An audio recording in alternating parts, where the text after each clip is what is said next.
Hello again. What do you really need right now?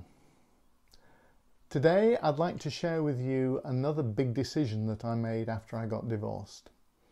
This is the 11th video in a short series in which I'm picking events from my own life that illustrate how I've reached a position now where I feel quite wealthy in terms of emotional and mental health. In each of these videos I'm using one of the anxiety freedom cards to illustrate my message. And the reason I'm doing this is so that you too can live a life free from anxiety and stress. Now, in the previous video I shared how Bindi helped me to solve a problem that stood in the way of me selling my narrowboat. In this video I'm going to share how we went through the decision to actually live together. Now, we're going back about 17 years. Bindi and I have been meeting once or twice a month for the previous 2 years since we met on holiday in Spain at the end of 1999, and we've become really close friends. But we're living in different cities. Bindi's moved from Yorkshire to Bristol, and I'm living on a narrowboat on a backwater of the River Thames in the city of Oxford.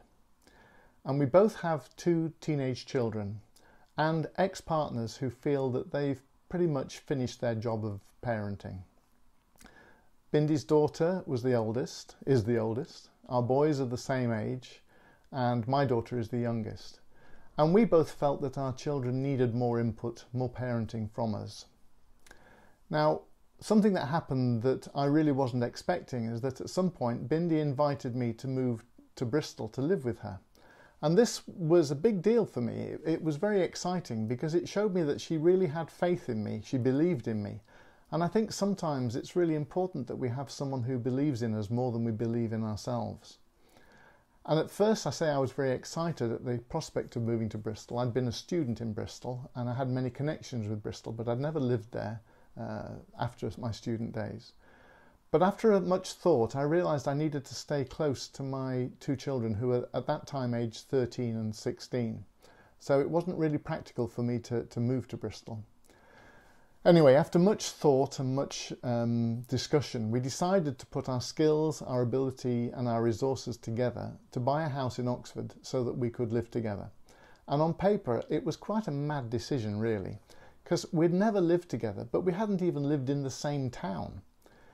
We both had full-time jobs. Bindi had a background as a nurse, and she'd been married to a GP before and was now working as a health visitor in the NHS.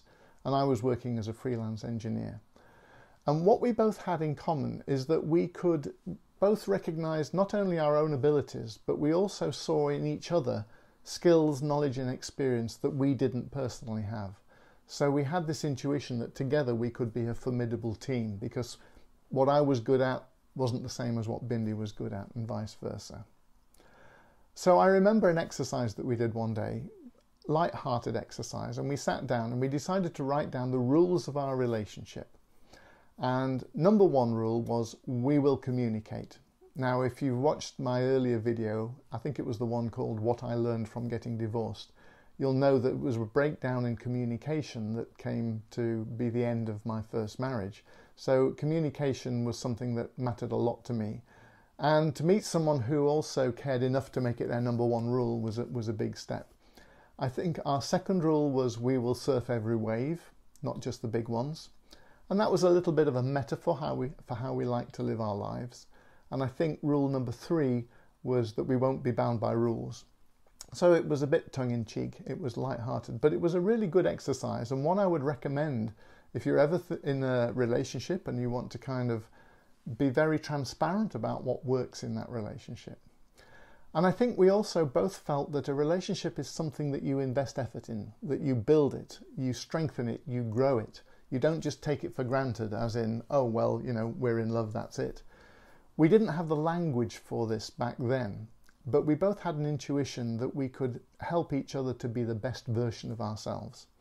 Now, with a background in nursing, Bindi was very used to looking to the needs of patients and clients. And we were active in helping each other get each other's needs met in balance. And this is, now we have the language for it since we retrained and became psychotherapists, and it's known as mutual needs satisfaction.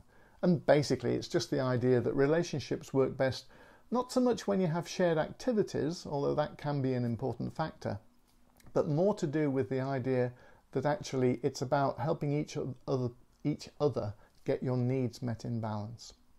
So, as I say, we pooled our finances and we put everything we had into creating a home for our 4 children.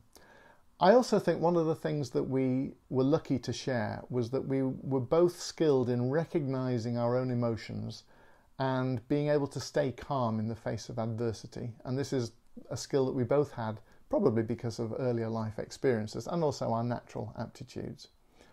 So, as I said, later we retrained as psychotherapists, and now our favourite question is, what do you need right now?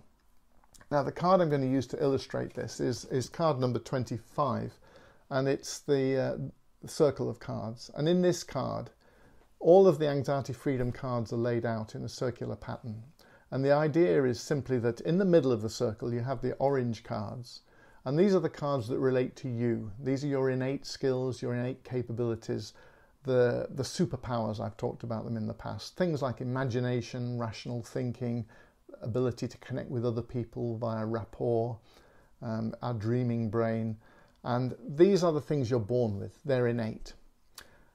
The blue cards arranged around the outside are those things that we need to get from our environment in order to thrive. So these are things like attention, food and drink, sleep, movement, emotional connection, a sense of being appreciated, being connected to other people of our community, privacy, a sense of achievement, a sense of security. I've already said that, I can't remember. But basically, those needs that when we get them met in balance, we're able to thrive. We're like the plant that's getting the right amount of light, the right amount of water, the right environment in which it can really thrive and be itself, be its best self. Now, there's a passage in a book that I love by Khalil Gibran. The book is called The Prophet, you may know it. And it's the passage about marriage, and I think it's relevant here, and I'd like to read it out. So if you'll indulge me, it's a page and a half. And it goes like this. Then Almitra spoke again and said, "And what of marriage, master?" And he answered, saying, "You were born together, and together you shall be forevermore. You shall be together when the white wings of death scatter your days. Aye, you shall be together even in the silent memory of God. But let there be spaces in your togetherness, and let the winds of the heavens dance between you. Love one another, but make not a bond of love. Let it rather be a moving sea between the shores of your souls. Fill each other's cup, but drink not from one cup. Give one another of your bread, but eat not from the same loaf. Sing and dance together, and be joyous, but let each one of you be alone, even as the strings of a lute are alone, though they quiver with the same music. Give your hearts, but not into each other's keeping, for only the hand of life can contain your hearts.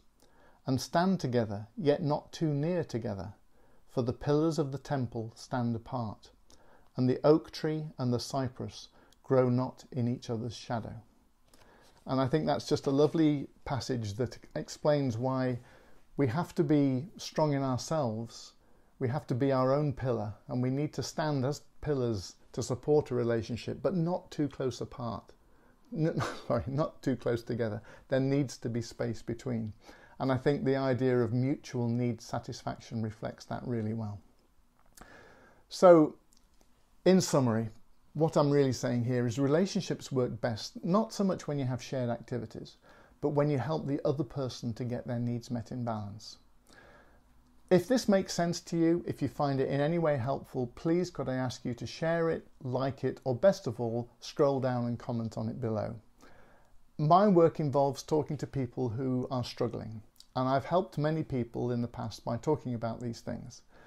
If you interact with this video, it will help me reach more people, and that will mean I can help more people. So please scroll down and leave a comment. And I'll leave you with that question that I began with, which is, what do you need right now? And whatever else you're doing, please don't forget to keep breathing. Thank you.